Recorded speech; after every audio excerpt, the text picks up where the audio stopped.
ನಮಸ್ಕಾರ ಸ್ನೇಹಿತರೆ, ನಿಮ್ಮ ಪಿ ಎಫ್ ಅಮೌಂಟನ್ನು ಮನೇಲಿ ಕುಳಿತುಕೊಂಡು ನಿಮ್ಮ ಫೋನ್ ಮುಖಾಂತರ ಅಪ್ಲೈ ಮಾಡೋದು ಹೇಗೆ ಅಂತ ನಾನೊಂದು ವಿಡಿಯೋ ಮಾಡಿದ್ದೆ.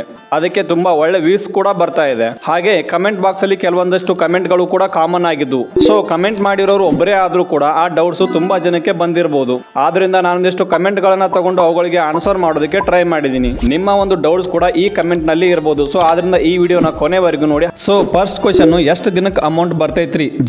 ಜಯವಂತ್ ಗೌಡ ಪಾಟೀಲ್ ಅನ್ನೋರು ಈ ಕಮೆಂಟ್ ಅನ್ನ ಮಾಡಿದ್ರು. ಪಿ ಎಫ್ ನಿಮ್ಮ ಅಕೌಂಟ್ಗೆ ಜಮಾ ಆಗಲಿಕ್ಕೆ 4 ರಿಂದ 5 ದಿನ ಬೇಕಾಗುತ್ತೆ. ವೀಕ್ ಮಧ್ಯದಲ್ಲಿ ಏನಾದರೂ ಹಾಲಿಡೇಸ್ ಜಾಸ್ತಿ ಬಂದ್ರೆ 8 ರಿಂದ 10 ದಿನ ತಗೊಳ್ಳುತ್ತೆ. ನೆಕ್ಸ್ಟ್ ಕಮೆಂಟು, 4-5 ಕಡೆ ಕೆಲಸ ಮಾಡಿದ್ರೆ ಒಂದೇ ಕಡೆ ಅಮೌಂಟ್ ಅನ್ನ ಹೇಗೆ ಟ್ರಾನ್ಸ್ಫರ್ ಮಾಡ್ಕೋಬೇಕು ಅಂತ ಒಂದು ವಿಡಿಯೋ ಮಾಡಿ ಸರ್. ನಾನು ಆಲ್ರೆಡಿ ಈ ಟಾಪಿಕ್ ಬಗ್ಗೆ ಒಂದು ವಿಡಿಯೋನ ಮಾಡಿದ್ದೀನಿ. ನೀವು ಎಷ್ಟೇ ಕಂಪ್ನಿಯಲ್ಲಿ ಕೆಲಸ ಮಾಡಿದ್ರು ಕೂಡ ಆ ಪಿ ಎಫ್ ಹಣವನ್ನು ಈಗ ಪ್ರೆಸೆಂಟ್ ನೀವು ಕೆಲಸ ಮಾಡ್ತಾ ಇರ್ತಕ್ಕಂಥ ಕಂಪ್ನಿಗೆ ಟ್ರಾನ್ಸ್ಫರ್ ಮಾಡ್ಕೊಳ್ಬಹುದು. ಸದ್ಯ ಅದು ಇವಾಗ ಉಮಾಂಗ್ ಆ್ಯಪಲ್ಲಿ ಅವೈಲೇಬಲ್ ಇಲ್ಲ. ಅದನ್ನು ನೀವು ಗೂಗಲಲ್ಲಿ ಇ ಪಿ ಎಫ್ ಒ ಸೈಟ್ಗೆ ಹೋಗಿ ಟ್ರಾನ್ಸ್ಫರ್ ಮಾಡ್ಕೋಬಹುದು. ಸೊ ನೆಕ್ಸ್ಟ್ ಕಮೆಂಟ್ ಬಂದು, bro date of birth mismatch ಆಗಿದೆ, ಏನು ಮಾಡೋದು ಗುರು? ತುಂಬ easy bro. E P F O ಸೈಟಲ್ಲಿ ನಿಮ್ಮ KYC ಡೀಟೇಲನ್ನು ಅಪ್ಲೋಡ್ ಮಾಡ್ಬೋದು. ಇಲ್ಲ ಅಂದರೆ ನಿಮ್ಮ HR ಅವರನ್ನು ಕಾಂಟ್ಯಾಕ್ಟ್ ಮಾಡ್ಬೋದು. ಅವರೇ ಅದನ್ನು ಅಪ್ಡೇಟ್ ಮಾಡಿ ಕೊಡ್ತಾರೆ. ಯೂನಿಯನ್ ಲೇಬರ್ ಆ್ಯಂಡ್ ಎಂಪ್ಲಾಯ್ಮೆಂಟ್ ಕಡೆಯಿಂದ 18/1/2025 ಒಂದು ಅಪ್ಡೇಟ್ ಬರುತ್ತೆ. KYCಯನ್ನು ಅಪ್ಡೇಟ್ ಮಾಡಲಿಕ್ಕೆ ಎಂಪ್ಲಾಯರ್ ಅಥವಾ ಇ ಪಿ ಎಫ್ ಒ ಅಪ್ರೂವಲ್ ಬೇಕಾಗಿಲ್ಲ. ಅಂದರೆ date of birth, name miss match ಈ ಥರದ್ದನ್ನೆಲ್ಲ ನಾವೇ ಖುದ್ದಾಗಿ ಇ ಪಿ ಎಫ್ ಒ ಸೈಟ್ನಲ್ಲಿ ಲಾಗಿನ್ ಆಗಿ ಚೇಂಜಸ್ ಅನ್ನ ಮಾಡ್ಕೊಳ್ಬಹುದು. So next question, sir 3 days apply ಮಾಡಿ ಕ್ಲೇಮ್ ಸೆಟಲ್ಡ್ ಅಂತ ಬರ್ತಿದೆ, ಬಟ್ ಅಮೌಂಟ್ ಬಂದಿಲ್ಲ ಸರ್. ತುಂಬಾ ಜನಕ್ಕೆ ಈ ಪ್ರಾಬ್ಲಮ್ ಆಗಿರ್ಬೋದು. ಡೋಂಟ್ ವರಿ, ಕ್ಲೇಮ್ ರಿಜೆಕ್ಟೆಡ್ ಅಂತ ಬಂದ್ರೆ ತಲೆ ಕೆಡಿಸ್ಕೋಬೇಕಾಗುತ್ತೆ. ಬಟ್ ಕ್ಲೇಮ್ ಸೆಟಲ್ಡ್ ಅಂತ ಬಂದ್ರೆ ನೆಕ್ಸ್ಟ್ ಡೇ ಅಥವಾ 2 ದಿನದಲ್ಲಿ ನಿಮ್ಮ ಅಕೌಂಟ್ಗೆ ಅಮೌಂಟ್ ಜಮಾ ಆಗುತ್ತೆ. ನೆಕ್ಸ್ಟ್ ಕಮೆಂಟ್ಗೆ ಹೋಗೋಕ್ಕಿಂತ ಮುಂಚೆ ಒಂದು ವಿಷಯವನ್ನ ಹೇಳ್ತೀನಿ. ಇವತ್ತು ಕ್ರೆಡಿಟ್ ಕಾರ್ಡ್ಗಳಿಂದ ಜನ ತುಂಬಾನೇ ಯೂಸ್ ತಗೊಳ್ತಿದ್ದಾರೆ. ನೀವೊಬ್ರು ಸ್ಯಾಲರಿ ಹೋಲ್ಡರ್ ಆಗಿರೋದ್ರಿಂದ ನಿಮಗೆ ಕ್ರೆಡಿಟ್ ಕಾರ್ಡ್ ಸಿಗೋ ಚಾನ್ಸಸ್ ಜಾಸ್ತಿ ಇರುತ್ತೆ. ನೀವು ಇವಾಗ ಕ್ರೆಡಿಟ್ ಕಾರ್ಡ್ ಅನ್ನ ಅಪ್ಲೈ ಮಾಡೋಕೆ ಬ್ಯಾಂಕ್ ಅನ್ನ ಸುತ್ತಕ್ಕಂತ ಅವಶ್ಯಕತೆ ಇರೋದಿಲ್ಲ. ಕೆಳಗಡೆ ಡಿಸ್ಕ್ರಿಪ್ಷನ್ ಬಾಕ್ಸ್ ಅಲ್ಲಿ ಕ್ರೆಡಿಟ್ ಕಾರ್ಡ್ ಅಪ್ಲೈ ಮಾಡೋ ಲಿಂಕ್ ಅನ್ನ ಕೊಟ್ಟಿರ್ತೀನಿ. ಆ ಲಿಂಕ್ ಮೇಲೆ ಕ್ಲಿಕ್ ಮಾಡಿಕೊಂಡು ನೀವು ಮನೆಯಲ್ಲಿ ಕುಳಿತುಕೊಂಡು ಇವಾಗ ಕ್ರೆಡಿಟ್ ಕಾರ್ಡ್ ಅನ್ನ ಅಪ್ಲೈ ಮಾಡಬಹುದು. ನೆಕ್ಸ್ಟ್ ಕ್ವಶನ್, ನಂದು ಎಕ್ಸಿಸ್ ಬ್ಯಾಂಕ್ ಅಲ್ಲಿ ಸ್ಯಾಲರಿ ಬರ್ತಾ ಇತ್ತು, ಆದ್ರೆ ಈಗ SBI ಲಿಂಕ್ ಮಾಡಿದ್ದೀನಿ, ಬರುತ್ತೆ ತಾನೆ?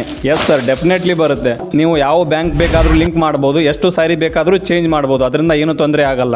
Next comment, how to take full amount? ಖಂಡಿತ ನೀವು ಉಮಾಂಗ್ ಆಪ್ ನಲ್ಲಿ ಫುಲ್ ಅಮೌಂಟ್ ಅನ್ನ ವಿಡ್ರಾ ಮಾಡ್ಕೋಬಹುದು. ನೀವು ಪೂರ್ತಿ ಅಮೌಂಟ್ ಅನ್ನು ವಿಡ್ರಾ ಮಾಡ್ಕೋಬೇಕು ಅಂದ್ರೆ ನೀವು ಕೆಲಸವನ್ನ ಬಿಟ್ಟಿರಬೇಕು ಅಥವಾ ರಿಟೈರ್ಡ್ ಆಗಿರಬೇಕು. ಅಂದಾಗ ಮಾತ್ರ ನೀವು ಫುಲ್ ಅಮೌಂಟ್ ಅನ್ನ ವಿಡ್ರಾ ಮಾಡ್ಕೋಬಹುದು. P F final settlement form number 19 ಮತ್ತೆ 10C ಫಿಲ್ ಮಾಡಬೇಕಾಗುತ್ತೆ. ಅಂದ್ರೆ ನೀವು ಕೆಲಸವನ್ನ ಬಿಟ್ಟಿದ್ರೆ ಅದು ಅಡ್ವಾನ್ಸ್ ತಗೊಳ್ಳಿಕ್ಕೆ ಬಿಡೋದಿಲ್ಲ. ನೀವು ಪೂರ್ತಿ ಸೆಟಲ್ಮೆಂಟ್ ಅನ್ನ ಮಾಡ್ಕೊಳ್ಬೇಕಾಗುತ್ತೆ. ಪಿ ಎಫ್ ನ ಪೂರ್ತಿ ಹಣವನ್ನ ವಿಡ್ರಾಲ್ ಮಾಡ್ತಕ್ಕಂಥ ವಿಡಿಯೋಗೋಸ್ಕರ ನಾನು ಹುಡುಕ್ತಾ ಇದ್ದೀನಿ. ಆ ವಿಡಿಯೋ ಸಿಕ್ಕ ತಕ್ಷಣ ಅಪ್ಲೋಡ್ ಮಾಡ್ತೀನಿ. ಮತ್ತೆ 50,000 ರೂಪಾಯಿಗಿಂತ ಜಾಸ್ತಿ ನಿಮ್ಮ ಪಿ ಎಫ್ ಹಣವನ್ನ ತೆಗಿತಾ ಇದ್ದೀರಾ ಅಂದ್ರೆ ನಿಮ್ಮ ಪಿ ಎಫ್ ಅಕೌಂಟ್ಗೆ ನಿಮ್ಮ ಪ್ಯಾನ್ ಕಾರ್ಡ್ ಲಿಂಕ್ ಆಗಿದೆ ಅಂತ ಒಂದು ಸರ್ತಿ ಕನ್ಫರ್ಮ್ ಮಾಡ್ಕೊಳ್ಳಿ. ಇಲ್ಲ ಅಂದ್ರೆ 30% ಟ್ಯಾಕ್ಸ್ ಕಟ್ ಆಗುತ್ತೆ. Next comment, hi sir, cheque book ಮತ್ತು ಪಾಸ್ಬುಕ್ ಇಲ್ಲ ಅಂದ್ರೆ ವಿಡ್ರಾ ಮಾಡ್ಕೊಳ್ಳೋಕೆ ಆಗಲ್ವಾ? ನೀವು ಪಿ ಎಫ್ ವಿಡ್ರಾ ಮಾಡ್ಕೋಬೇಕು ಅಂದ್ರೆ ಪಾಸ್ಬುಕ್ ಅಥವಾ ಚೆಕ್ ಬುಕ್ ಎರಡರಲ್ಲಿ ಯಾವ್ದಾದ್ರು ಒಂದನ್ನ ಅಪ್ಲೋಡ್ ಮಾಡಲೇಬೇಕಾಗುತ್ತೆ. ನೀವು ಏನಾದ್ರೂ ಚೆಕ್ ಬುಕ್ ಅನ್ನ ಅಪ್ಲೋಡ್ ಮಾಡೋದಾದ್ರೆ ಅದರ ಮೇಲೆ ಸೈನ್ ಮಾಡಿ ಕ್ಯಾನ್ಸಲ್ಡ್ ಅಂತ ಬರಿಬೇಕಾಗುತ್ತೆ. ನೀವು ಚೆಕ್ ಅನ್ನ ಅಪ್ಲೋಡ್ ಮಾಡೋದ್ರಿಂದ ರಿಜೆಕ್ಟ್ ಆಗ್ತಕ್ಕಂಥ ಚಾನ್ಸಸ್ ಕಮ್ಮಿ ಇರುತ್ತೆ. ಯಾಕಂದ್ರೆ ಅಕೌಂಟ್ ನಂಬರ್ ದಪ್ಪ ಅಕ್ಷರಗಳಲ್ಲಿ ಬರೆದಿರುತ್ತೆ ಮತ್ತೆ ನಿಮ್ಮ ಹೆಸರು ಕೂಡ ದಪ್ಪ ಅಕ್ಷರಗಳಲ್ಲಿ ಪ್ರಿಂಟ್ ಆಗಿರುತ್ತೆ. ಪಾಸ್ಬುಕ್ ಮೇಲೆ ಏನಾಗಿರುತ್ತೆ, ನಮ್ಮ ಹೆಸರು ಮತ್ತು ಅಕೌಂಟ್ ನಂಬರ್ ಬ್ಲರ್ ಆಗಿರುತ್ತೆ. ಅದು ಕೂಡ ದಪ್ಪ ಅಕ್ಷರಗಳಲ್ಲಿ ಬಂದರೂ ಕೂಡ ಒಂದೊಂದ್ಸತಿ ಮ್ಯಾನೇಜರ್ ಸೈನ್ ಇರಲ್ಲ ಅಥವಾ ನಮ್ಮ ಫೋಟೋ ಕೂಡ ಅಲ್ಲಿ ಅಂಟಿಸಿರಲ್ಲ. ಅದರಿಂದಾಗಿ ರಿಜೆಕ್ಟ್ ಆಗ್ತಕ್ಕಂಥ ಚಾನ್ಸಸ್ ಜಾಸ್ತಿ ಇರುತ್ತೆ. ಅದಕ್ಕೋಸ್ಕರ ನಿಮ್ಮ ಹತ್ರ ಚೆಕ್ ಬುಕ್ ಇದ್ರೆ ಚೆಕ್ ಬುಕ್ ಅಪ್ಲೋಡ್ ಮಾಡಬಹುದು, ಇಲ್ಲ ಅಂದ್ರೆ ಪಾಸ್ಬುಕ್ ಸಹಿತ ಅಪ್ಲೋಡ್ ಮಾಡಬಹುದು.